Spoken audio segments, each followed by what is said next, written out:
common term in the bowling world, which has probably been borrowed from billiards, as those are literally pockets that collect the balls off the tables. The question, of course, is where is the pocket? Most people will say it is in the 1-3 pin for a right-handed. Others who might know the theory might say that it's the 17.5 board from the gutter counting from the side you play on. And yet, we hear the majority of players complain they were robbed or unlucky because they left pins even though they hit the pocket. But there are a couple of reasons for this behavior. Number one, we don't all share the same perception of the pocket.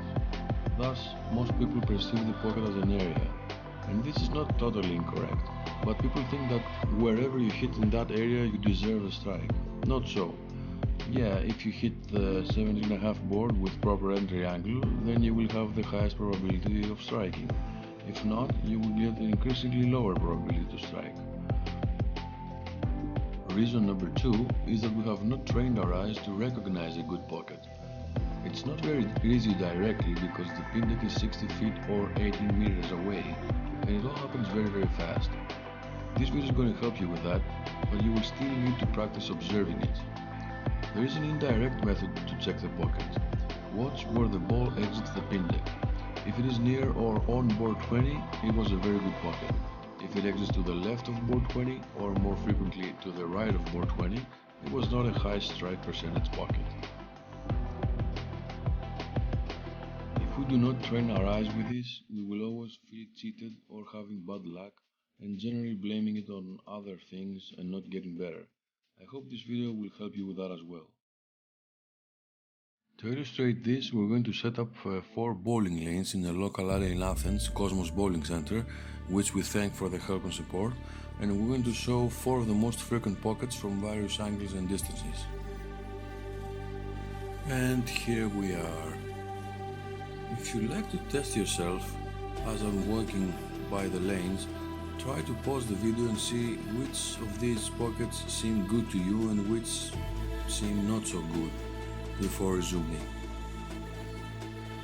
And since you might have paused the video, for more educational videos, please consider subscribing, liking, sharing, or helping via Patreon. Thanks. So let's see some of the most frequent pocket positions and analyze them. It is important to exercise our eyes to be able to see the quality of our pocket, and we should know what kind of percentage of strikes and spares we can get from each kind of pocket, just in order to not frequently feel robbed. I will try to visually show you what you can expect from entering the pocket in 3 very frequent positions. The data comes from the USB-C pin carry study, and the numbers will be rounded for practicality. These are approximations after the USB-C averaged several entry angles into the pocket. We will check them from the ground level at 50 feet down lane, and the camera will be on board 20, so right from the center of the lane.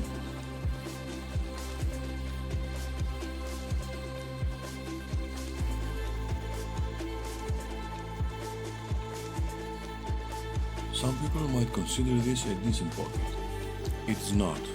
This is a whole 2 boards away from the proper pocket. This is the 15.5 board. When you see your ball hitting the 1-3 at this position, you can expect approximately a 48% of strike. That is worse than a coin flip.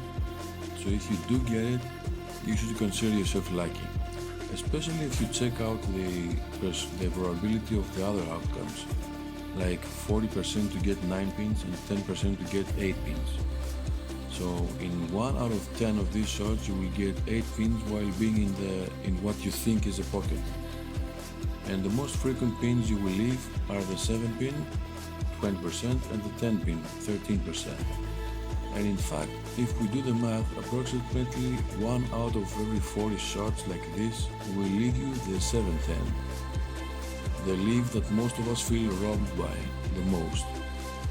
So when you see a ball cover the 3 pin completely and only 1/4 to 1/3 of the head pin, don't expect much. It was not a good shot. And remember, this is how we see it from the foul line.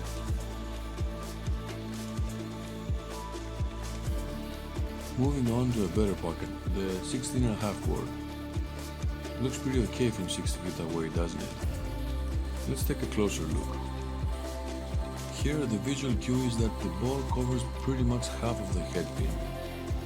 Strike is at 58% now from 48. Not a whole lot, but okay. 9 count is at 23%. It was 40% at the 15.5 boards.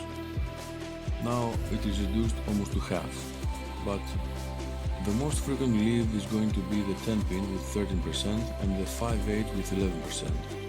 If we combine these two numbers, we get that at least 1 out of 4 shots at the 16.5 board will leave either the 10 or the 5/8. And this is how it looks from the foul line.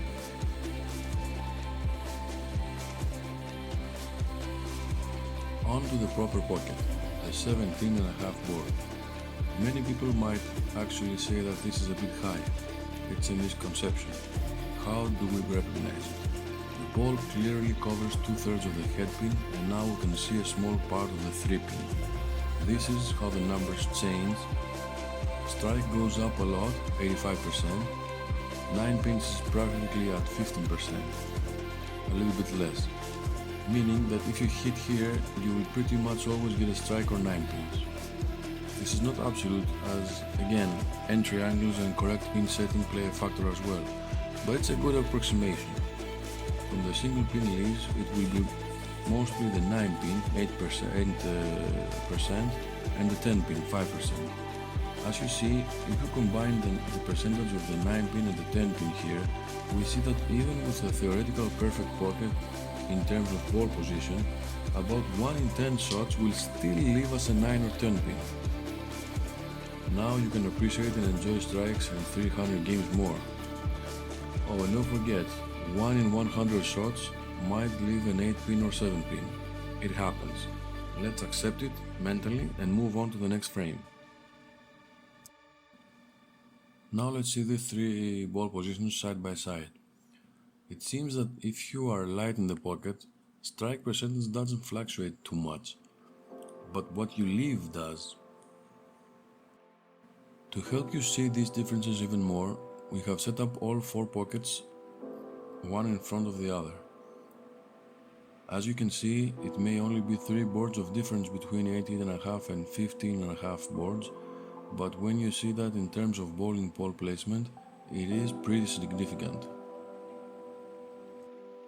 Let's also remove the 16.5 and 17.5 board pockets and leave the 2 extremes, the high pocket of 18.5 boards and the very light pocket of 15.5.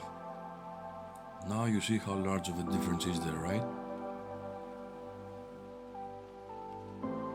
Something else I'd like to comment on.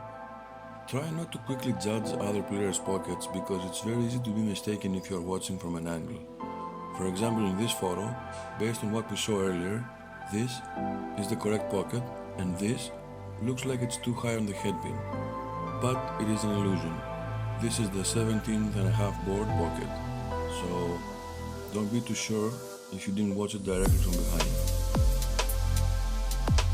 I hope this video helped you have a more visual reference of the various pockets and will gradually make you feel luckier and happier when you get a strike, and less frustrated when you don't. Thanks for watching.